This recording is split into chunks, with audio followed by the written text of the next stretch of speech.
Hello tout le monde et bienvenue sur la chaîne Celtic Reptile & Co. Alors, c'est un nouveau format de vidéo que je vais vous présenter aujourd'hui qui s'appelle la Terrario pour les nuls. Pourquoi pour les nuls? Tout simplement parce que je vais vous présenter des vidéos avec énormément de narration et de photos pour vous expliquer clairement, simplement et précisément comment débuter dans la Terrario.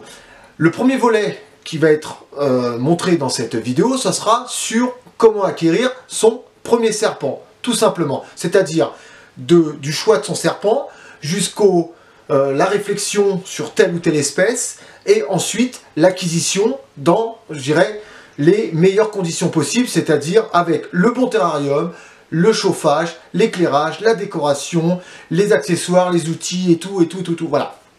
Tout va être ensemble.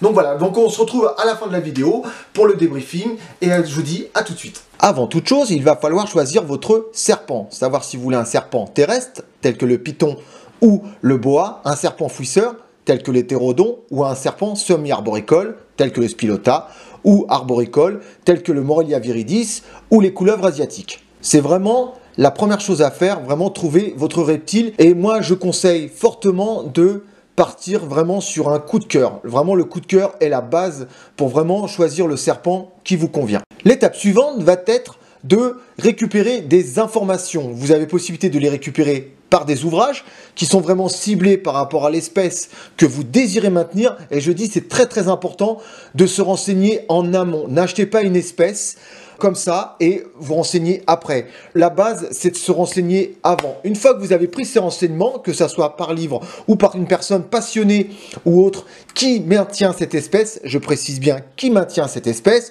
vous allez pouvoir enfin passer le cap et aller chercher la mutation, la couleur ou autre, celui qui va vous taper dans l'œil.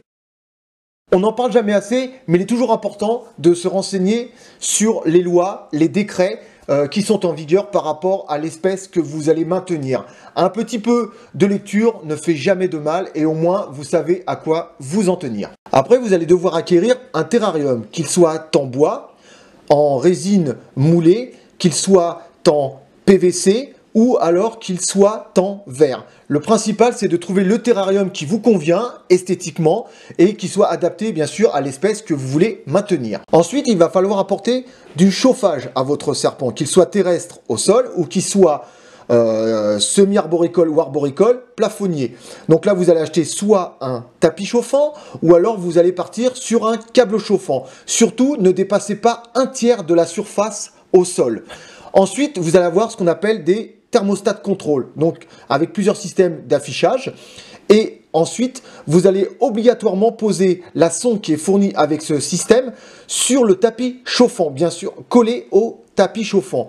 Vous allez ensuite avoir, pour vérifier, plusieurs systèmes de contrôle. Un thermomètre sans contact ou les thermostats à sonde digitale pour vérifier la température ou pour vérifier l'hydrométrie. Certains spécimens ont besoin d'une hydrométrie très forte, donc il faudra vérifier avec un système de contrôle, soit par aiguille, soit par affichage digital. Surtout, respectez bien les normes de maintien que vous avez lues dans les livres ou que l'on vous a indiquées verbalement ou par écrit.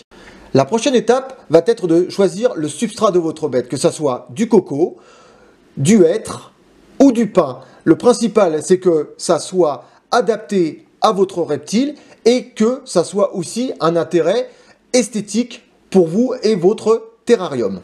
Il est impératif dans un terrarium d'avoir au minimum 2 cachettes. Après, vous pouvez acheter des cachettes moulées ou autres. Ensuite, il va falloir acheter ce qu'on appelle une gamelle d'eau. Cette gamelle d'eau, qui est très importante, c'est qu'il faut qu'elle soit, entre guillemets, changée tous les 2 jours, voire 3 jours, grand maximum. Ensuite, vous allez pouvoir, ce qu'on appelle, apporter une touche de décoration. La décoration, ça va être du feuillage, du branchage et autres, pour vous donner aussi un côté esthétique et un côté vraiment visuel et de vous rapprocher le plus possible de son biotope naturel. Je parle bien en termes de décoration.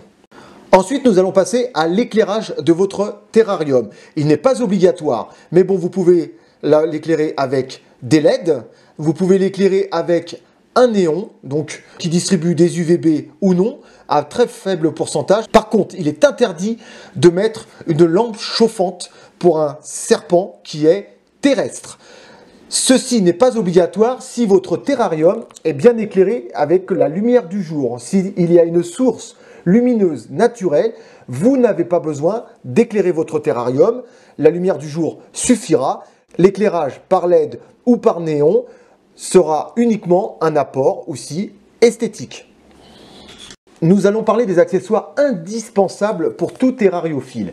Donc c'est-à-dire un gel hydroalcoolique pour bien se désinfecter les mains avant et après la manipulation, des pinces de nourrissage pour pouvoir apporter les proies sans avoir la peur de se faire mordre, un bac pour pouvoir maintenir votre espèce pour éventuellement la nourrir en dehors du terrarium, et ensuite un vaporisateur si vous avez une espèce qui nécessite une hydrométrie assez importante. N'hésitez pas à acheter ces accessoires, ils sont vraiment indispensables pour tout terrariophile.